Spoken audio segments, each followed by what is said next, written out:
बच्चों, कैसे हो आप सब लोग। मैं निहारिका फिर से एक बार आप सब बच्चों का स्वागत करती हूँ आपके अपने उदय सीरीज के इन लेक्चर्स में। तो बच्चों, आज हम लोग आ गए हैं हमारे लेक्चर नंबर 27 की तरफ, जिसमें हम लोग करने वाले हैं रीच फॉर द टॉप। तो बच्चों, यहाँ पर टॉप का मतलब क्या है? टॉप का मतलब है बच्चे सबसे ज्यादा सक्सेसफुल होना, ठीक है, टॉप ऑफ द वर्ल्ड पे होना। तो यहां पर बच्चे हम लोग दोनों ही चीज की स्टोरीज देखने वाले हैं। अब टॉप ऑफ द वर्ल्ड बच्चे कहाँ है? टॉप ऑफ द वर्ल्ड है बच्चे हमारे पास माउंट एवरेस्ट पर, राइट। तो हमारी पहली स्टोरी होने वाली है बच्चे एक लेडी के बारे में जिनका नाम था संतोष यादव, और किस तरीके से वो चढ़ के जाती है माउंट एवरेस्ट पर, एक नहीं दो दो बार। और उसके बाद बच्चे दूसरी स्टोरी है सक्सेसफुल होने में, ठीक है, वर्ल्ड चैंपियन होने के अंदर, यानी एक ऐसे पॉइंट पर होने के अंदर जहां पर आपको दुनिया में कोई हरा नहीं सकता।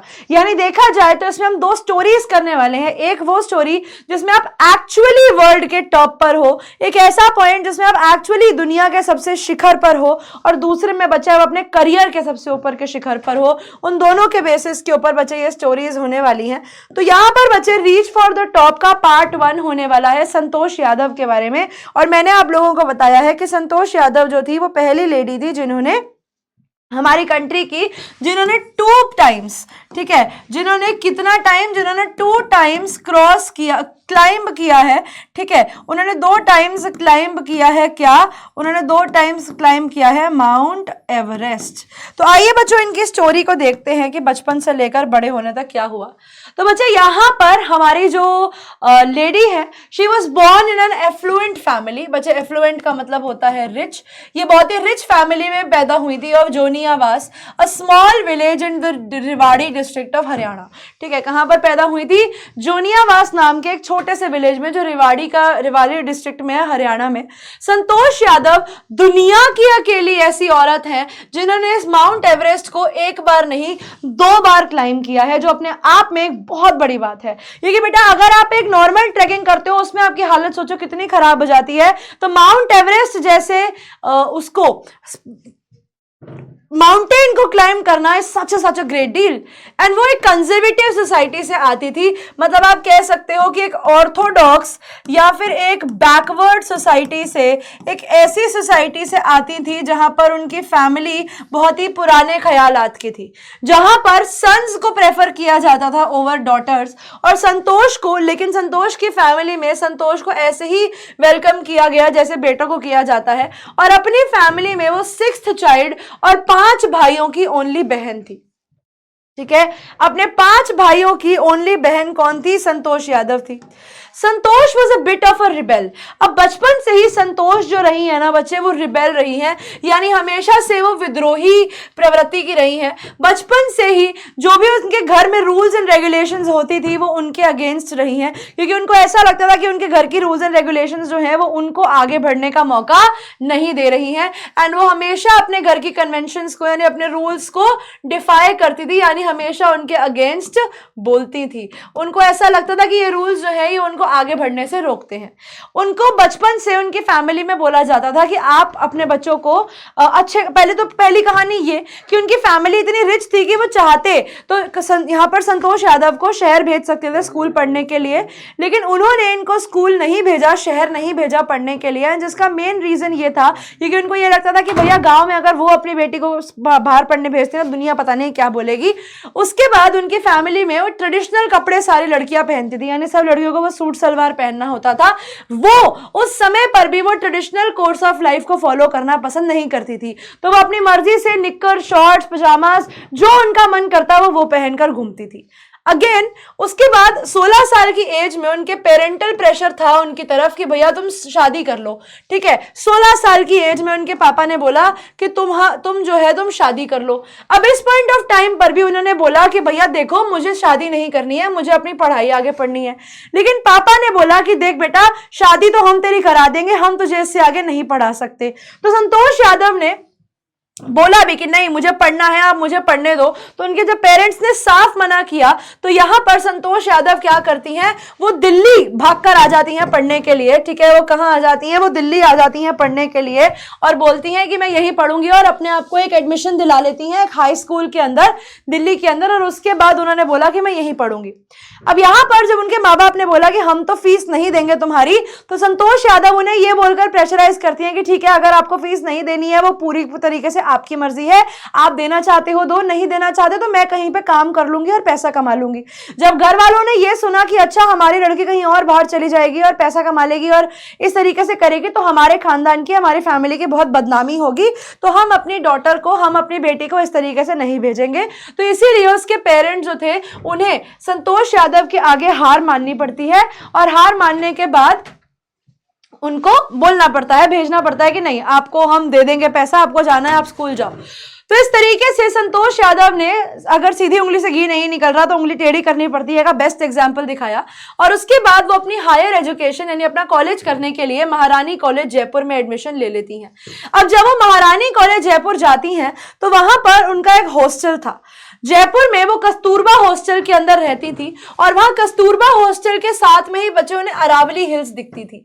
उन अरावली हिल्स को देखकर वो देखती थी कि लोग वहां जाते हैं, उन हिल्स को चढ़ते हैं और उसके बाद गायब हो जाते हैं। तो ऐसे ही एक दिन उन्होंने भी डिसाइड किया कि वो भी इस तरीके से एक हिल जो है उसे क्लाइंब करेंगी और वो भी इस रूट को देखेंगी। तो वो जाती हैं और उस रूट को अपने आप से पहचानती है, देखती हैं।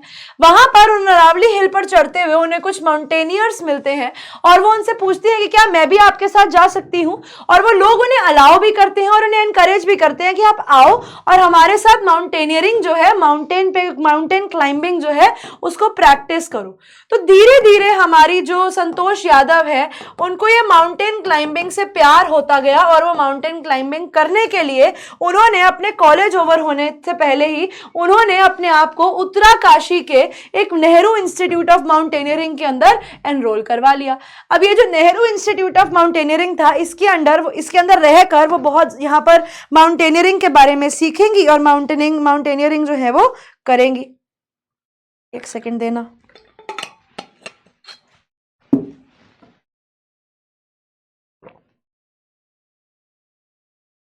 तो उन्होंने बोला कि वो यहाँ रहेंगी और माउंटेनियरिंग करेंगी। अब जब उनका सेमेस्टर खत्म होता है जयपुर में अपने कॉलेज में, तो उनको बहुत ज्यादा टाइम लग जाता है। उनका सेमेस्टर खत्म होना था जल्दी, लेकिन सेमेस्टर खत्म होता है लेट, तो उनके पास घर जाने का बिल्कुल भी टाइम नहीं था। तो वो अपने पापा को एक लेटर लिख देती हैं कि पापा आई एम वेरी सॉरी, मैं आने वाली थी घर, लेकिन मेरा सेमेस्टर जो है वो लेट खत्म हुआ है और मैंने अपने आप को एक और इंस्टीट्यूट में एनरोल करा लिया है, इसीलिए मैं माफी चाहती हूँ कि मैं घर नहीं आ पाऊंगी। और उसके बाद वो निकल जाती हैं उत्तराकाशी के लिए, जहां पर उनका नेहरू इंस्टीट्यूट ऑफ माउंटेनियरिंग था।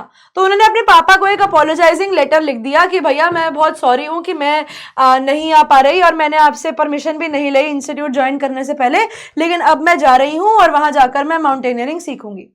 अब जब वो जाती है तो ट्रेनिंग के अंदर ही वो हर साल एक एक्सपीडिशन के ऊपर, यानी हर साल वो एक ना एक माउंटेन क्लाइंबिंग के ऊपर निकल जाया करती थी और धीरे धीरे उनकी फिजिकल फिटनेस इंप्रूव होती गई, वो और स्ट्रांग होती गई, उनकी विल पावर जो थी वो बढ़ती गई, मेंटली और टफ होती गई एंड उनके मन में एक रेजिस्टेंस, बेसिकली एक कंट्रोल आ गया कि उन्हें ठंडा वेदर कैसे हैंडल करना है। और धीरे धीरे ये सब करते करते उन्होंने अपनी क्लाइंबिंग स्किल्स जो थी उन्हें अच्छा कर लिया। फाइनली 1992 में जब उन्हें ट्रेनिंग करते हुए सिर्फ 4 साल हुए थे। अब बेटा माउंटेन, अब आपका जो एवरेस्ट है ना, एवरेस्ट एक ऐसी चोटी है जो इतना आसान नहीं है क्लाइंब करने के लिए। और अगर मैं आपको माउंटेनियरिंग की सच्चाई बताऊं तो ये है कि माउंटेन जो आपका माउंट एवरेस्ट है ना, उसे वर्ल्ड्स हाईएस्ट ग्रेवयार्ड भी बोलते हैं, दुनिया का सबसे बड़ा कब्रिस्तान। ऐसा क्यों बोला जाता है? क्योंकि बहुत सारे लोग बच्चे ऐसे होते हैं जो माउंट एवरेस्ट चढ़ने की कोशिश करते हैं, लेकिन ऑक्सीजन की कमी की वजह से, हाइट की वजह से या किसी भी परेशानी की वजह से वो उस पहाड़ को चढ़ नहीं पाते। बिकॉज बेटा ऐसे पहाड़ों के ऊपर रास्ते नहीं होते, ऐसे पहाड़ों के ऊपर सिर्फ बर्फ ही बर्फ होती है और आपको इन बर्फ के अंदर अपना पैर जमाकर, अपने आप एक रस्सी बांधकर कैसे ना कैसे करके पहाड़ के टॉप तक जाना होता है। उसे कहते हैं कि आपने समिट कर ली है ना। तो उस रास्ते में बच्चे, अगर आप देखोगे, आप यूट्यूब पे भी देख सकते हो, बहुत बारी आपको ये ऐसी वीडियोस देखने को मिलेंगी कि बहुत सारे लोग जब रास्तों से जा रहे होते हैं तो उन्हें माउंट एवरेस्ट के रास्ते में पड़ी पड़ी बहुत सारी डेड बॉडीज दिखती हैं, ठीक है। और पता है सबसे इंपॉर्टेंट बात क्या है कि वहां से कोई डेड बॉडी को नीचे नहीं लाया जाता, क्योंकि डेड बॉडी का जो वेट होता है ना वो ज्यादा हो जाता है। और जो माउंटेनियर्स जाते हैं ना ऊपर, उनके पास खुद के पास अपना इतना सामान होता है कि वो लोग उस चीज को वहां से नीचे नहीं लेकर आ सकते। तो जो डेड बॉडी, जो लोग मर जाते हैं माउंट एवरेस्ट के ऊपर, उनकी बॉडी सालों साल हजारों साल वहीं पड़ी रहती हैं, वहीं पे उनकी बॉडी उन्हीं कपड़ों में, मतलब मैं क्या ही बताऊं, मैंने देखी है इमेजेस कई, तो मुझे पता है कि क्या हालत होती है उन लोगों की। फोटोज में, मैंने रियल में एक्सपीरियंस नहीं किया है। तो 4 साल की ट्रेनिंग के अंदर ही उन्होंने पहली बार माउंट एवरेस्ट को क्लाइंब कर लिया, ठीक है। जो 22 साल की थी वो तब, और 22 साल की एज में she was the youngest women जिन्होंने माउंट एवरेस्ट को कॉन्कर किया, जो माउंट एवरेस्ट पर चढ़ के गई, जो अपने आप में एक बहुत डिफिकल्ट रेंज है।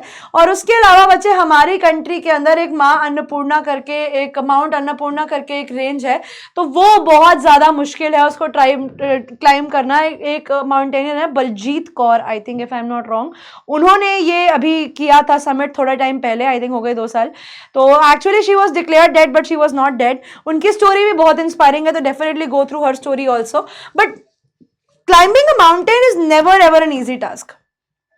अब उनकी फिजिकल और मेंटल स्ट्रेंथ उनके सीनियर्स को भी बहुत इंप्रेस करती है, और उनकी टीम स्पिरिट कि सबको साथ लेकर चलना और बाकियों के लिए कंसर्न रखना कि अपने साथ जो जो लोगों को लेकर जा रही हूं उनका भी ध्यान रखूं, अपने फेलो क्लाइंबर्स के साथ मिलकर रहना, बिकॉज यहां पर बच्चे सिर्फ टीम वर्क ही काम आता है। इन सब चीजों की वजह से संतोष यादव जो थी वो अपनी टीम में भी बहुत ज्यादा रिस्पेक्टेड थी। संतोष ने अपने रास्ते में एक बार आते आते अपने फेलो क्लाइंबर को एक क्रिटिकल कंडीशन में साउथ कोल करके एक जगह थी, जो बचाने की कोशिश करी थी, लेकिन वो उन्हें बचा नहीं पाई।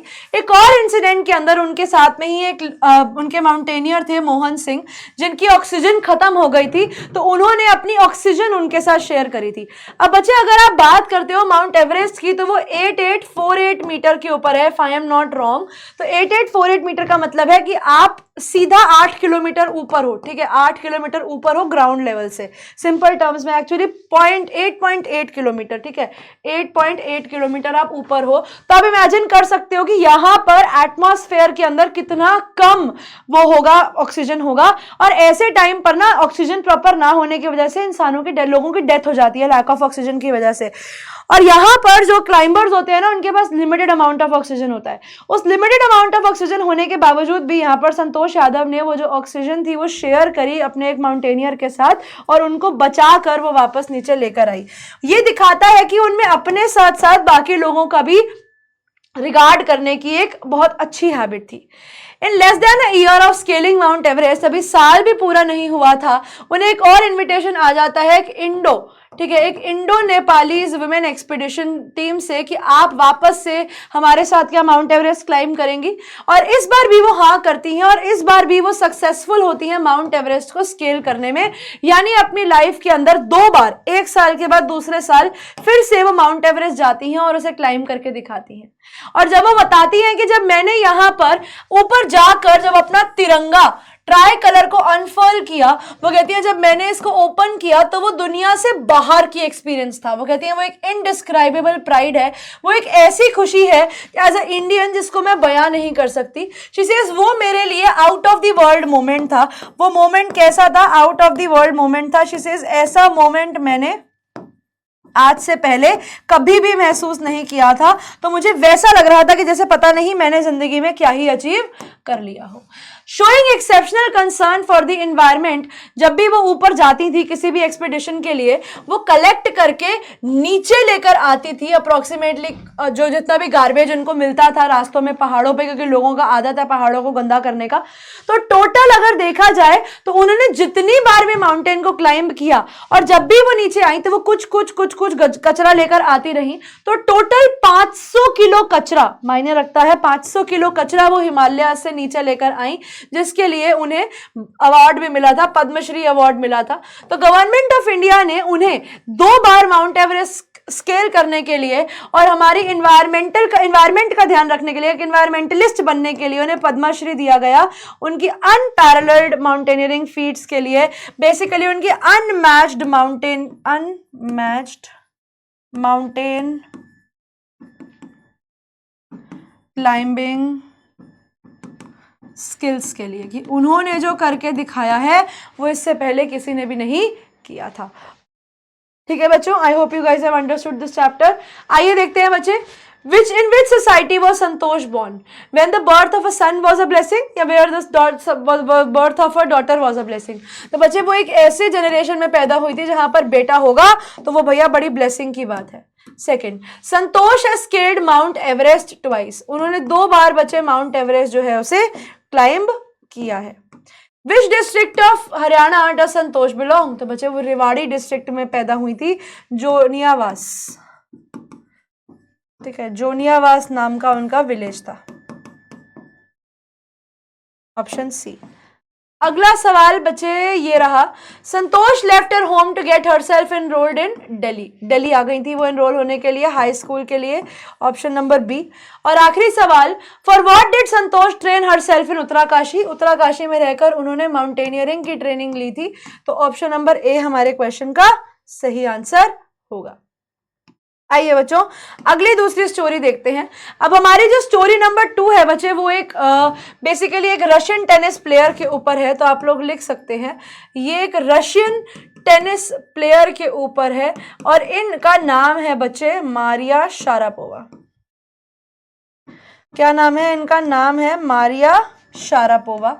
ये बचपन से ही बच्चे बहुत ज़्यादा एनर्जेटिक थी। बचपन से ही इनमें एक बहुत बड़ी एक इच्छा कह सकते हो खेलने की थी। किस चीज़ को? टेनिस को। और टेनिस को खेलते खेलते वो अपने इस टेनिस को किस मकाम तक ले जाती हैं उस मकाम को बताते हुए एक बहुत खूबसूरत सा चैप्टर है। तो रीच फॉर द टॉप का पार्ट 2 बच्चे नरेट करता है the life and career of Maria Sharapova, one of the world's best known tennis stars. दुनिया में जानने वाली one of the best tennis stars के बारे में ये स्टोरी है। यानी जिस तरीके से संतोष यादव अपने माउंटेन के टॉप पर थी वैसे ही ये अपने करियर के टॉप पर है। तो top, reach for the top, सबसे ऊंची शिखर के लिए एम करो। तो बच्चे मारिया शारापोवा के जो फादर थे वो उन्हें यूएस लेकर आए थे ट्रेन कराने के लिए टेनिस में। और ये तब उम्र की बात है जब वो सिर्फ 9 साल की थी। तो यहाँ पर मारिया शारापोवा को एक बहुत बड़ा सैक्रिफाइस करना पड़ा था। अपनी मदर को पीछे छोड़कर आना पड़ा था। उनकी मदर येलिना उन्हें अकम्पनी नहीं कर पाई थी क्योंकि उनका वीजा नहीं लग पाया था, सिर्फ पापा का वीजा लगा था। तो यहाँ पर मारिया शारापोवा के पास 2 चॉइस थी, या तो अपने पेरेंट्स के साथ रुक जाए या तो अपने कंफर्ट जोन को देख ले।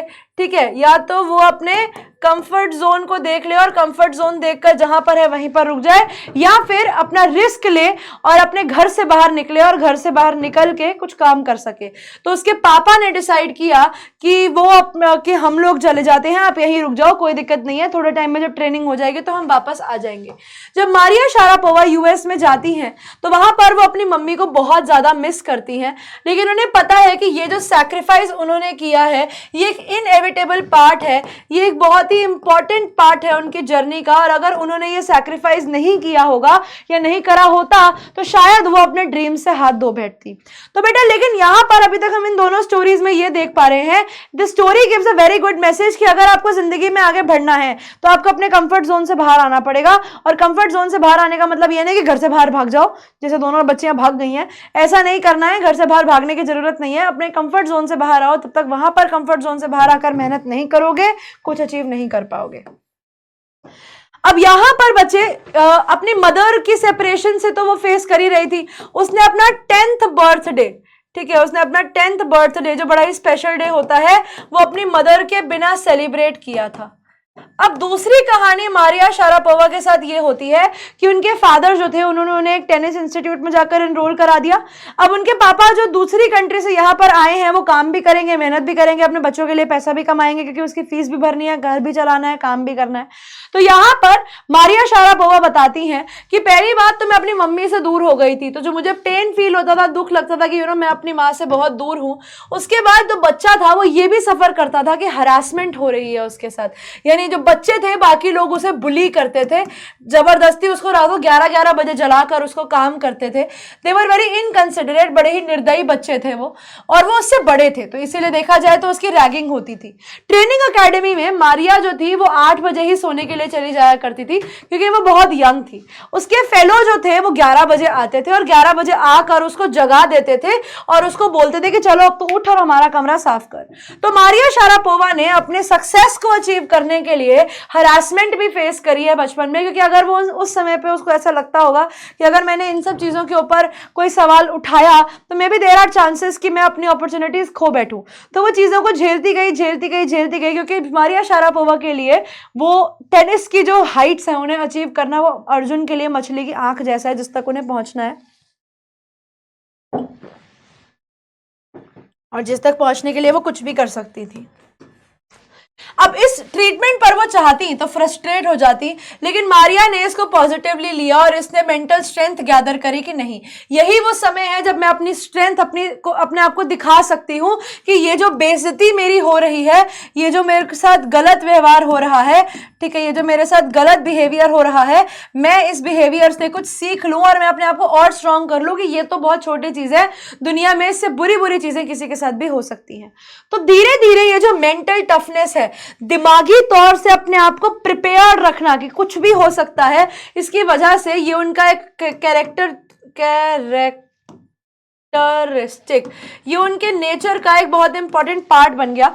एंड इसने उन्हें एज अ पर्सन और दूसरा एज अ स्पोर्ट्स वुमेन दोनों में बहुत ज्यादा हेल्प करी, ठीक है, इस चीज ने उन्हें बहुत ज्यादा मदद करी। अब वो कहते हैं कि ये जो मेंटल टफनेस थी ना, ये बहुत इंस्ट्रूमेंटल थी उन्हें अपने ग्लोरी के टॉप तक पहुंचने में, ठीक है, अपने करियर के शिखर पर पहुंचने में उन्हें बहुत मदद करी। उन्होंने विमेन्स सिंगल एट विंबलडन को 2004 में जीता एंड दुनिया की सबसे number 1 tennis player of the world बन गई। यानी अगर बचपन में वो सैक्रिफाइसेस उन्होंने नहीं किए होते, अपने कंफर्ट जोन से बाहर वो नहीं आई होती, तो शायद वो ये हाइट्स कभी अचीव ही नहीं कर पाती। Hard work, dedication, these are the characteristic traits, mental courage, इन सब ने उनके शारापोवा के जिंदगी के करियर को एक अच्छी जगह पर पहुंचाया। उसी के साथ साथ जब उनसे बड़े होकर यह पूछा गया कि आप वैसे तो रशियन हो, लेकिन अगर आप अपने देश के लिए खेलना पसंद करोगे या नहीं, तो उन्होंने ये भी बोला कि देखिए मैं दिल से रशियन हूं, भले ही मैं यूएस में रह रही हूं और भले ही मैं यूएस के लिए खेल रही हूं, लेकिन अगर मुझे मेरी जन्मभूमि, अगर मुझे रशिया वाले कहते हैं कि आप आइए और हमारे लिए खेलिए, तो मैं कभी उन्हें मना नहीं करूंगी। तो उसने बोला कि मैं बहुत खुश हूं कि यूएस जो है उसने मुझे इतनी बड़ी अपॉर्चुनिटी दी, ही सेज, लेकिन मैं अपने खुद के देश को भी रिप्रेजेंट करना चाहूंगी, तो अगर वो लोग मुझे अपने देश को रिप्रेजेंट करने के लिए बुलाते हैं तो मैं जरूर उस अपॉर्चुनिटी का फायदा उठाऊंगी और वहां पर जाना चाहूंगी। और जब उनसे पूछा गया कि आप अपनी लाइक्स और डिसलाइक्स के बारे में बताइए, तो मारिया शारापोवा बताती हैं कि मुझे फैशन करना बहुत अच्छा लगता है, मुझे गाना अच्छा लगता है, डांसिंग अच्छा लगता है। ही सेज, मगर होता क्या है, मेरे पास चॉइस होती है between these things and tennis, तो मेरे को अपना सारा का सारा ध्यान जो है वो टेनिस में देना पड़ता है।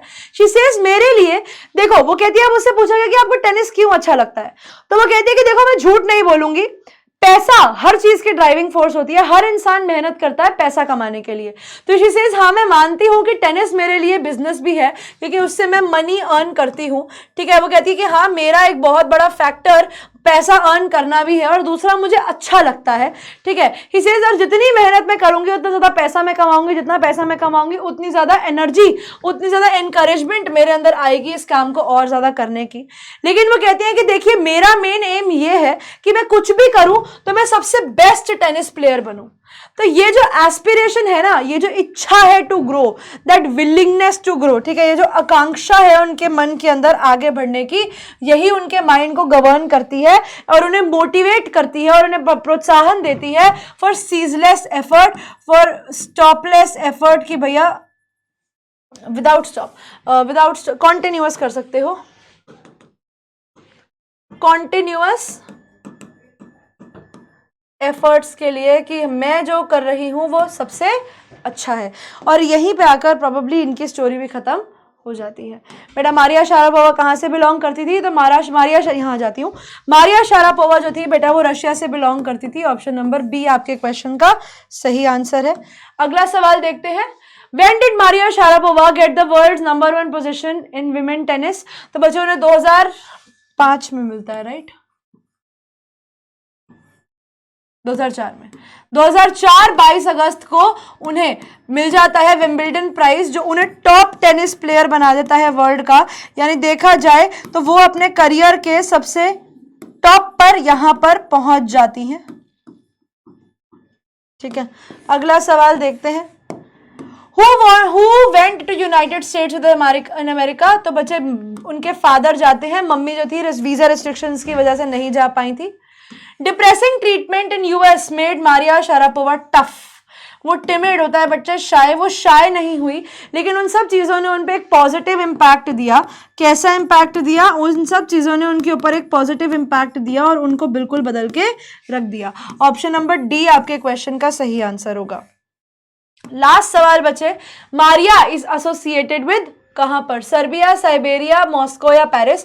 तो बच्चे she was a Siberian girl. Option number B आपके क्वेश्चन का सही जवाब है, राइट। और यहीं पे आकर बच्चे आप लोगों का लेक्चर हो जाता है खत्म। एंड आई होप आप सब लोगों को दोनों कहानी समझ में आ गई होंगी, और ये दोनों कहानियां आपको सिखाती हैं जिंदगी में हमेशा आगे बढ़ो, जिंदगी में हमेशा मेहनत करो, अपने कंफर्ट जोन से बाहर आओ, बिकॉज कंफर्ट जोन के बाहर ही एक्चुअली रियल लाइफ है और वहीं पे तुम्हारा पैसा है। ठीक है, तो thank you all for being a part of today's class. I hope you guys have understood everything. अगर आप लोगों को बच्चे कुछ भी डाउट्स हैं तो आप लोग मुझे कॉमेंट सेक्शन में बता सकते हैं, ताकि आप लोगों के कॉमेंट सेक्शन में, हाँ, ताकि आप लोगों के डाउट्स का निवारण हो सके। इसी के साथ बच्चों ये क्लास हो जाती है यहीं पे खत्म। Thank you all for being a part of today's class. I hope you guys have understood everything. मैं निहारिका आप लोगों को मिलूंगी आपकी अगले क्लास में। तब तक के लिए बच्चों पढ़ते रहिए, आगे बढ़ते रहिए। Goodbye everyone and good night.